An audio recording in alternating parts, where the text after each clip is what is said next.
Hello and welcome to another video. As you know, I make videos about anything and everything, so when there's a maintenance task to be done, I quite often think, well, I'll make a video about that, might help someone. So today's task is remaking the air gap in a Megaflo. Okay, this is a Heatrae Sadia Megaflo Unvented mains pressure hot water cylinder.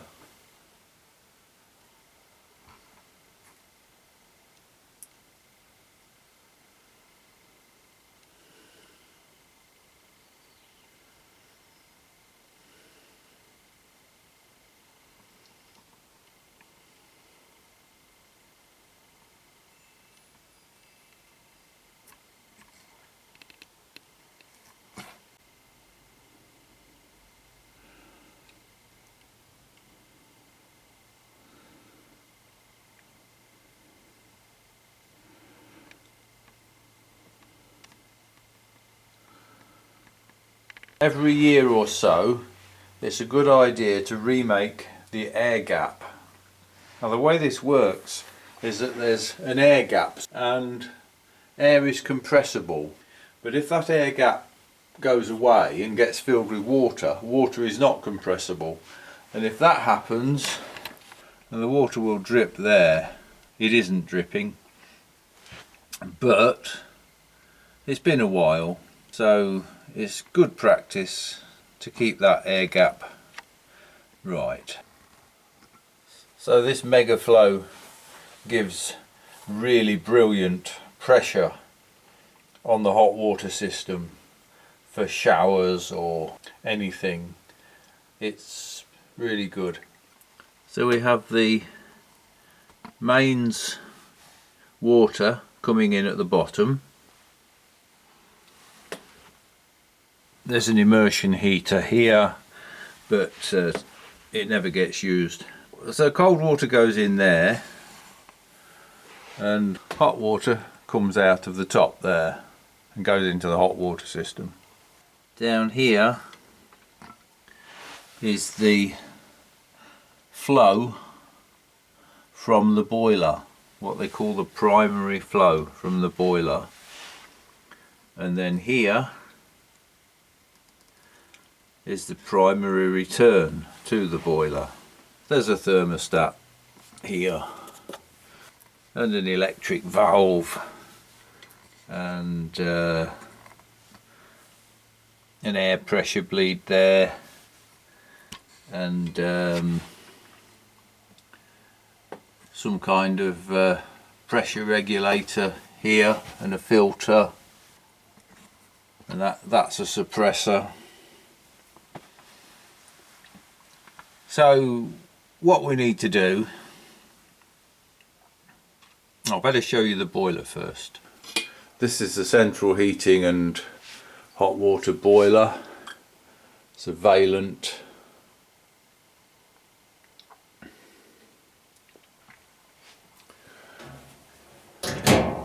So the whole system is about 21 years old.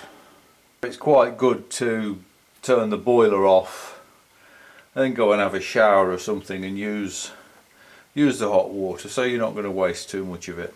Anyway, remaking the air gap. We've looked at the instructions on the side. That red tap down there, that is the stop tap that stops the mains cold water going into the bottom of the Megaflo. So what we need to do is to switch that off so there's no water going into the Megaflo. Open a hot water tap in the bathroom, and then when it stops running we hold this tap over and you can hear it getting rid of the water and taking in air. First thing to do is to close down this mains water inlet. Okay. The next thing turn on the hot water tap full.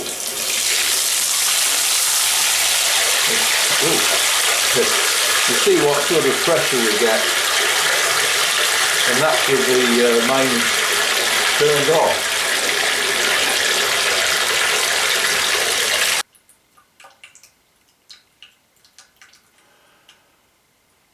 Okay, so leave that tap open and go back to the Megaflo. So now with that tap open in the bathroom and it has stopped running, we can now open this valve here, and it's like it's on a spring. You have to turn it and hold it.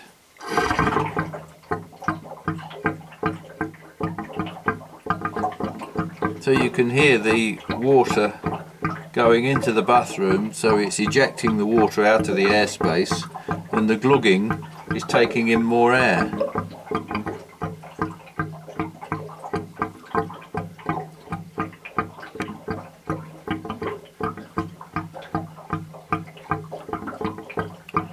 It can take quite some time.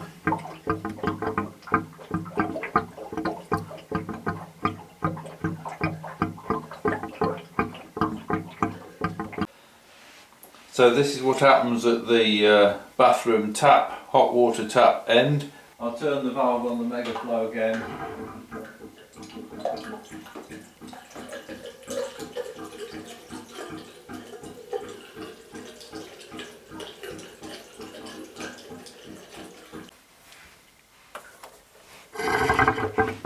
So it ejects the water from the air gap by disposing of it through the hot tap that's turned on in the bathroom. So it's now filling up with air instead of water where it needs to.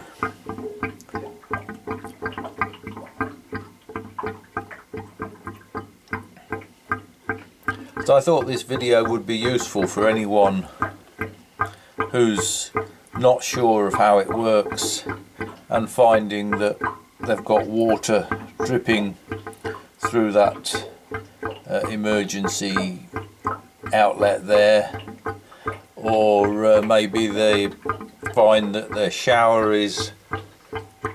hasn't got a lot of pressure on it for some reason or something like that.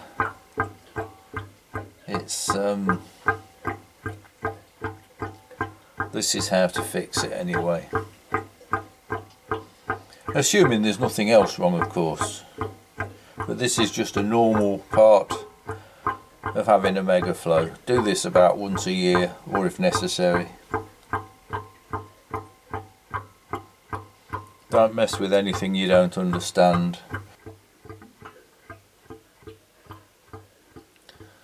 Now it's slowing right down. So it's nearly done. Tap's still running in the bathroom.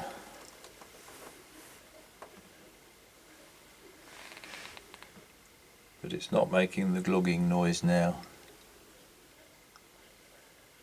So it's nearly finished.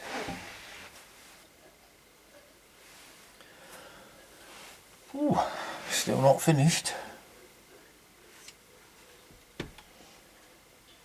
Now my hand's beginning to hurt.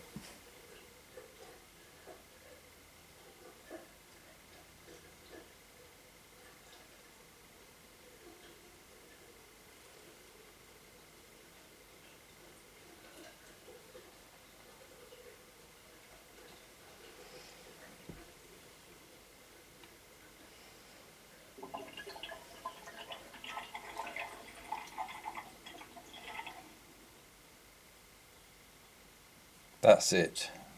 The tap stopped running in the bathroom. It's finished. It's remade the air gap. So close this valve. It's on a spring anyway. It should close itself. Just make sure it has. Okay. Okay, so the the tap has stopped running, so I'll close that now. So that's now turned off. All we need to do is to open this mains cold feed valve and then go and turn the boiler on.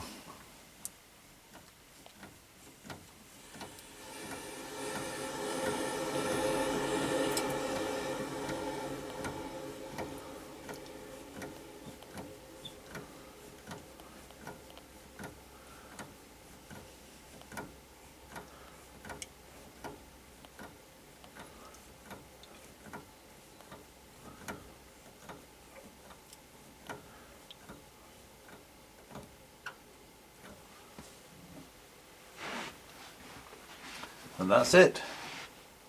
Okay, so we put the hot water back on, switch it to auto, and then just make it come on, and that's it. So give it about 15 minutes and I can go and have a shower. Anyway, I hope this is useful to anyone who has a Megaflo or any unvented hot water cylinders.